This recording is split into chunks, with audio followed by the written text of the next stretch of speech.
علماء تمام مکاتب فکر کے علماء کرام کو دیکھ لیں، وہ ایک چیز پہ متفق ہیں جو انجینئر محمد علی مرزا ہے، کوئی آپ کو نعوذ باللہ قادیانی کا لقب دیتا ہے، کوئی آپ کو فتنہ کہتا ہے، کوئی آپ کو فسادی کہتا ہے، آپس میں اتنے اختلافات ہیں، آپ کے معاملے میں سارے اتنے یک قلب اور یک جان کیوں ہیں؟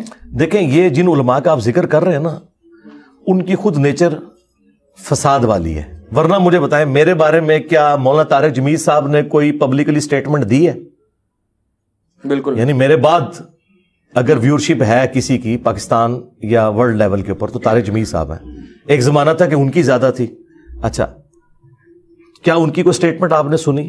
مولانا الیاس قادری صاحب کی، مفتی منیب الرحمان صاحب کی، مولانا تقی عثمانی صاحب کی کچھ انڈائریکٹ سٹیٹمنٹس آئی ہیں، لیکن وہ ایمبیگوس ہیں، مجھے مخاطب نہیں اس میں کیا ہوا. انہوں نے ایک جنرل سٹیٹمنٹس دی ہیں، اس لیے کہ انہیں پتا ہے کہ یہ بات کر رہا ہے سچائی کی، لیکن بات رسوائی کی ہے. یہ جو آپ کو باقی علماء نظر آ رہے ہیں نا، ان کی کوئی وقت اس حوالے سے نہیں ہے. ٹھیک ہے اپنے مکتب فکر میں ہو سکتا ہے وہ بڑے ہوں یا انہیں لوگ ایک ٹیسٹ کے طور پر سنتے ہوں، لیکن جو بڑے بزرگ ہیں نا، جو مکتب فکر کے نمائندہ ہیں، وہ تو ہیں مفتی منیب الرحمان صاحب بریلویوں کے، مفتی تقی عثمانی صاحب دیوبندیوں کے، اہل حدیث کے جو ہے وہ ساجد میر صاحب ہیں، اہل تشیع کے ساجد نقوی صاحب ہیں.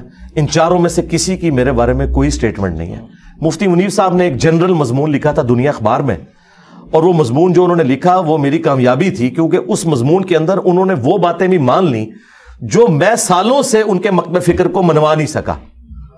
مثلا انہوں نے یہ بات مان لی کہ کسی نبی کا اختیار نہیں کہ کوئی معجزہ دکھا سکے. تو انجینئر صاحب جو ہمارے بزرگوں کو کہتے ہیں کہ وائٹ ہاؤس لا کے مارگلا ہلز پہ رکھ لو تو ہم تمہارے بزرگوں کی اس کرامت کو مان لیں گے. قرآن کی کرامت تو ہم مانتے ہیں، تخت بلقیس والا واقعہ، لیکن وہ تو ہوا نا. آپ اپنے بزرگوں کے بارے میں جو کلیم کر رہے ہو وہ بھی کر کے دکھائیں، ہم مان لیں گے. تو اس کے جواب میں انہوں نے پتہ کیا لکھا؟ انہوں نے کہا کہ کافر بھی انبیاء سے کہتے تھے یہ کر کے دکھاؤ، تو انبیاء اس کے جواب میں کہتے تھے کہ ہمارا تو کوئی اختیار نہیں، اللہ جب چاہتا ہے کر دیتا ہے. یہ بات ہم بریلویوں کو پوری زندگی نہیں منوا سکتے تھے کہ نبی کا بھی اختیار کوئی نہیں ہوتا جب تک اللہ تعالیٰ نہ چاہے. وہ تو کہتے ہیں کہ وہ تو چاہیں تو اشاروں سے اپنے کایا ہی پلٹ دے دنیا کی، یہ شان ہے خدمت گاروں کی، سرکار کا عالم کیا ہوگا. حالانکہ قرآن تو یہ کہہ رہا ہے کہ نبی بھی معجزہ نہیں دکھا سکتا اپنی مرضی سے. آپ دیکھیں موسیٰ علیہ السلام کا واقعہ قرآن میں کئی جگہ رپورٹ ہوا ہے کہ جب پہلی دفعہ ان کی اللہ تعالیٰ سے ملاقات ہوئی، جیسا کہ اس کی شان کے لائق ہے، تو درخت کے پاس اللہ تعالیٰ نے جب ان سے گفتگو کی تو فرمایا تیرے ہاتھ میں کیا ہے؟ تو انہوں نے کہا آسا ہے، میں اس سے پتے جھاڑتا ہوں اپنی بکریوں کے لیے اور باقی کاموں میں یوز کرتا ہوں. تو کہا کہ اسے نیچے پھینک. جب نیچے پھینکا تو وہ بہت بڑا اژدہا بن گیا. قرآن کے الفاظ ہیں کہ موسیٰ علیہ السلام ڈر کے بھاگے اور مڑ کے پیچھے بھی نہیں دیکھا. اس کا مطلب ہے اس آسا کو اژدہا موسیٰ علیہ السلام نے نہیں بنایا تھا.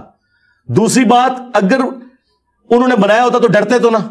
تیسری بات، یہ ان کی زندگی کا پہلا ایکسپیرینس تھا. جس طرح چھوٹا بچہ جب کبھی ماچس کی تیلی کو پہلی دفعہ جلائے تو وہ ڈر جاتا ہے. تو جب انبیاء کرام کوئی کام خود کر ہی نہیں سکتے، اللہ کا امر کون ہوتا ہے، تو باب تشائی کوئی نہیں.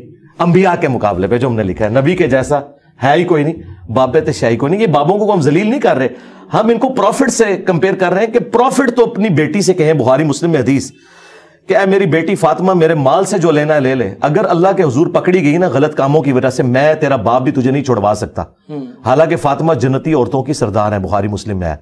لیکن نبی علیہ السلام بیسیکلی ہمیں سنا رہے تھے کہ اگر فاطمہ کا یہ سٹیٹس ہے تو تیری رابعہ بصریہ شاہی کوئی نہیں. اچھا، یہ کہتے ہیں کہ ہمارے بزرگ اپنے مریدوں کو بھی جنت میں لے جائیں گے، اور نبی علیہ السلام کہہ رہے ہیں میں اپنی بیٹی کو بھی نہیں زبردستی لے کے جا سکتا اگر اس کے اعمال صحیح نہ ہوئے.